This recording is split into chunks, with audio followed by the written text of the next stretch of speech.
मैं doctor R के पुरोहित, आपका स्वागत है। आज अगले संवैधानिक संशोधन की चर्चा करें और इस कड़ी में सबसे पहले देखते हैं संविधान का 73वां संशोधन, 73rd अमेंडमेंट ऑफ कॉन्स्टिट्यूशन। 73वें संशोधन के अंतर्गत भारत में पंचायती राज व्यवस्था लागू की गई। क्या इसके पहले पंचायती व्यवस्था नहीं थी? थी। पंचायती राज व्यवस्था तो चंद्रगुप्त मौर्य के समय के जमाने में भी थी, मुगल शासन काल में भी यह व्यवस्था थी, अंग्रेजों के शासन काल में भी व्यवस्था थी और 1950 में संविधान लागू हो जाने के बाद भी पंचायती राज व्यवस्था पूरे देश में किसी न किसी प्रकार से लागू रही। लेकिन इसमें एक सबसे बड़ी असुविधा यह हो रही थी कि राज्य सरकारें पंचायतों की व्यवस्था तो कर रही थी, कानूनों का निर्माण भी कर चुकी थी, पंचायतों का गठन भी होता था, पंचायतों को कुछ काम भी सौंपे गए थे, लेकिन ये सब चीजें मतलब पूरी पंचायती व्यवस्था राज्य सरकारों की इच्छा पर निर्भर करती थी। राज्य सरकारों का मूड आया, चुनाव करवा दिया, मूड आया, पंचायती राज व्यवस्था को, पंचायतों को भंग कर दिया, कभी मूड आया 10 साल तक चुनाव नहीं करवाए।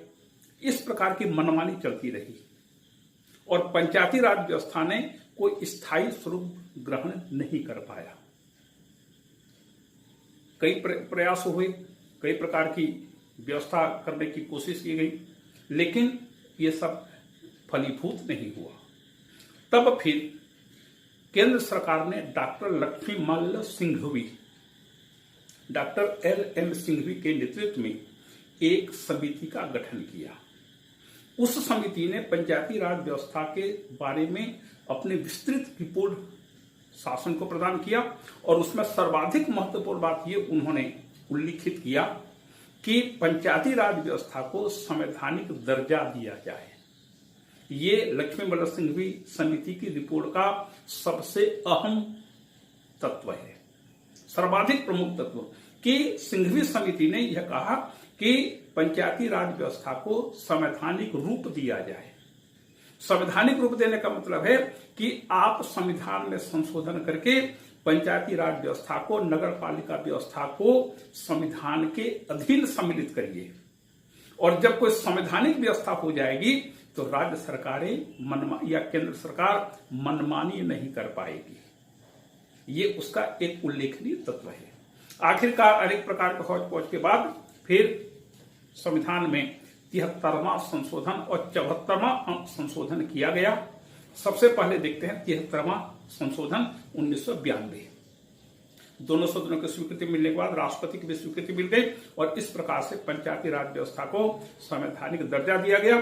केंद्र सरकार ने एक अधिनियम पास किया और उस एक संशोधन अधिनियम पास किया और राज्य सरकारों से यह कहा कि वे इस संशोधन अधिनियम के अनुरूप, जिसके अंतर्गत पंचायती राज व्यवस्था, नगर पालिका व्यवस्था की स्थापना की गई है, इसके अनुरूप अपने प्रांत में नए कानून, नए अधिनियम को पारित करें और उसके बाद फिर पूरे देश के विभिन्न राज्यों ने पंचायती राज व्यवस्था, नगर पालिका व्यवस्था के बारे में कानून, अधिनियमों का निर्माण किया। तो इसमें मूल बात क्या थी उसको थोड़ा सा मोटे तौर पर देख रहे हैं, क्योंकि हर राज्य की पंचायती राज व्यवस्था में थोड़े थोड़े अंतर हैं और उनका स्वरूप एक ही है। इसका उद्देश्य यह था कि पंचायती राज व्यवस्था का मूल तत्व विकेंद्रीकरण है, विकेंद्रीकरण, डिसेंट्रलाइजेशन है। तो शक्तियां बटी होनी चाहिए। तो भारत में अभी तक संघात्मक व्यवस्था का 2 स्तर था, एक केंद्र स्तर, संघ स्तर, दूसरा राज्य स्तर। पंचायती राज व्यवस्था की स्थापना करके इसे तृतीय स्तर तक विस्तृत कर दिया गया। तो भारत में अब संघात्मक व्यवस्था के 3 स्तर हो गए, संघ स्तर, राज्य स्तर, स्थानीय स्तर। तो स्थानीय स्तर पर जो इस शासन की स्थापना की जाती है उसे स्थानीय स्वशासन कहते हैं। स्थानीय, आसपास का लोग, स्व शासन, अपना शासन खुद करना। मतलब एक ग्राम की कोई समस्या है तो ग्रामीण समस्याओं का समाधान ग्रामीण लोगों से ही पूछना, ग्रामीण लोगों से ही जानकारी प्राप्त करके ग्रामीणों के सहयोग से ही ग्रामीण समस्याओं का समाधान करना।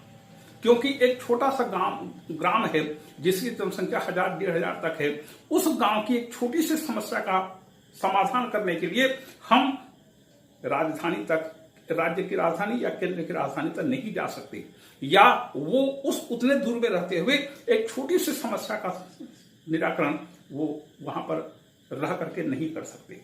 तो स्थानीय लोगों के सहयोग से स्थानीय समस्याओं का निराकरण करना और स्थानीय स्वशासन की स्थापना करना, ये इसके पीछे उद्देश्य है।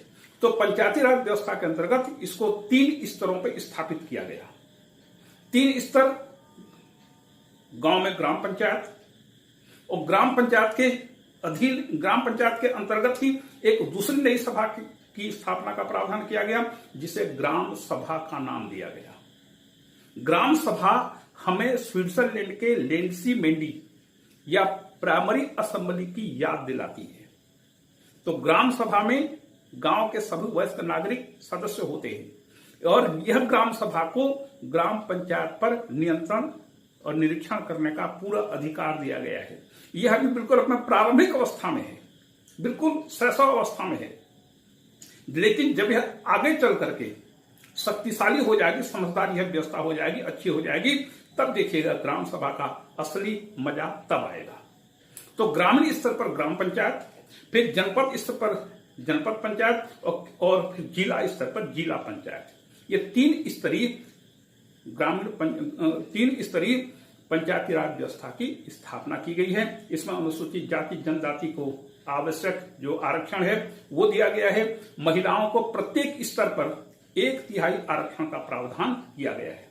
इसमें यह भी कहा गया है कि पंचायती राज व्यवस्थाओं की अवधि शपथ ग्रहण करने की तिथि से 5 वर्ष तक होगी, और यदि 5 वर्ष के पहले पंचायती राज संस्थाओं को भंग कर दिया जाता है तो 6 महीने के अंदर अगला चुनाव होगा, और वो जो नई पंचायती संस्था का गठन होगा उसका कार्यकाल शेष अवधि तक होगा। मतलब मान लीजिए जैसे पंचायती राज व्यवस्था का कार्यकाल 5 वर्ष है, 2 साल काम करने के बाद पंचायत को भंग कर दिया गया, चाहे जिला पंचायत हो, चाहे जनपद पंचायत हो, चाहे ग्राम पंचायत हो। मान लीजिए 2 साल काम करने के बाद उस पंचायत को भंग कर दिया गया, अगला चुनाव हुआ, अगला चुनाव होते होते 6-7 महीना और बीत गया, मतलब 2.5 साल बीत गया, तो अगला जो पंचायती राज व्यवस्था का गठन होगा, पंचायती राज संस्था का जो गठन होगा, उसका कार्यकाल केवल 2.5 साल होगा, 5 वर्ष नहीं होगा। जबकि लोकसभा में, विधानसभा में ऐसा नहीं है। लोकसभा विधानसभा का जब भी आम चुनाव होता है उसकी अवधि पूरे 5 वर्ष की होती है। पंचायती राज संस्था की ऐसी नहीं है। इसमें महिलाओं को भी आरक्षण देने की व्यवस्था है। हर स्तर पर पंचायती राज व्यवस्था में महिलाओं को आरक्षण है। छत्तीसगढ़ जैसे राज्य में यहां पर महिलाओं को 50% आरक्षण का प्रावधान किया गया है। इसमें महत्वपूर्ण बात यह है कि पंचायती राज व्यवस्था को संविधान का भाग बनाने के लिए भाग 9 में पंचायती राज व्यवस्था का उल्लेख किया गया है। भाग 9, कुल 22 भाग है, 22 भाग में से 9वें भाग में पंचायती राज व्यवस्था को सम्मिलित किया गया है। इसमें अनुच्छेद 243 से 243 ओ तक कुल 16 नए अनुच्छेद जोड़े गए हैं। 243 A B C D E F G H I J K L M N O, यहां तक 16 अनुच्छेद जोड़े गए हैं और इसमें पंचायती राज व्यवस्था का विस्तार से उल्लेख किया गया है। इसी के साथ संविधान में एक नई अनुसूची 11वीं अनुसूची जोड़ी गई है और इस 11वीं अनुसूची में 29 विषय का उल्लेख है। इन 29 विषयों पर काम करने का अधिकार पंचायती राज संस्थाओं को दिया गया है। ये विस्तार से इसका उल्लेख जब पंचायती राज व्यवस्था की चर्चा करेंगे तब होगा, अभी इतना ही समझ लीजिए। इसके बाद 74वां अनुच्छेद, 74वां संशोधन, ये भी 1992 में दोनों संशोधन अधिनियम एक साथ पारित हुए। पंचायती राज व्यवस्था ग्रामीण क्षेत्र के लिए है, नगर पालिका व्यवस्था नगरीय क्षेत्रों के लिए है। नगरीय क्षेत्रों के अंतर्गत इसमें भी देखिए, इसमें अनुच्छेद 243 P पंचायती राज व्यवस्था शुरू होता है अनुच्छेद 243 से 243 तक। उसके बाद नगर पालिका व्यवस्था शुरू होती है 243 ओ तक पंचायती राज व्यवस्था, और नगर पालिका व्यवस्था शुरू होती है अनुच्छेद 243 पी से लेकर के Q R S T U V W X Y Z Z A Z B Z C इस प्रकार से Z G तक कुल 18 अनुच्छेदों में नगर पालिका व्यवस्था का उल्लेख किया गया है।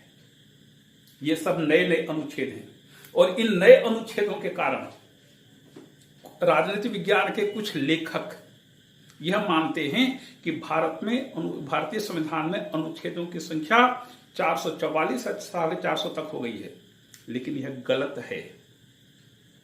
जो अनुच्छेद संविधान में उल्लिखित हैं उन्हीं के अंदर ABCD करके उसको बढ़ाया गया है, लेकिन मूल अनुच्छेदों की संख्या 395 से ज्यादा नहीं बढ़ी है। इसलिए कह सकता हूं मैं कि भारत के संविधान में 395 अनुच्छेद हैं।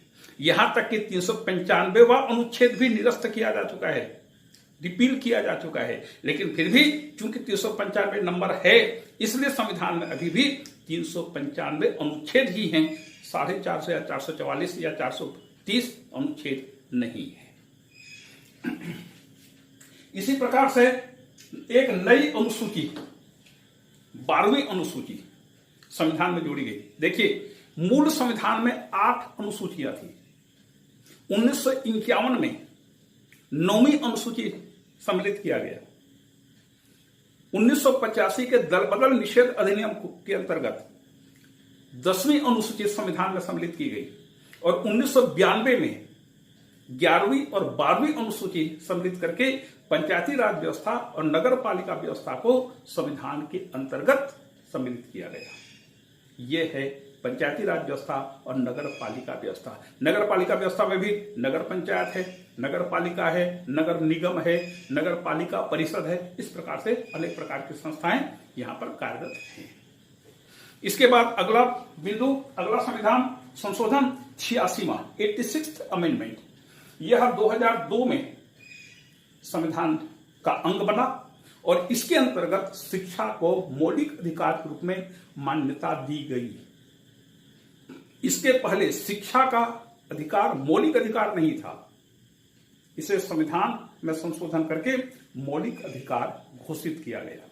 इसे संविधान में एक नया अनुच्छेद जोड़ करके स्थापित किया गया है, और उस नए अनुच्छेद का नाम है आर्टिकल 21A, अनुच्छेद 21 का, और इस 21वें अनुच्छेद का के अंतर्गत शिक्षा को मौलिक अधिकार के रूप में मान्यता दी गई है।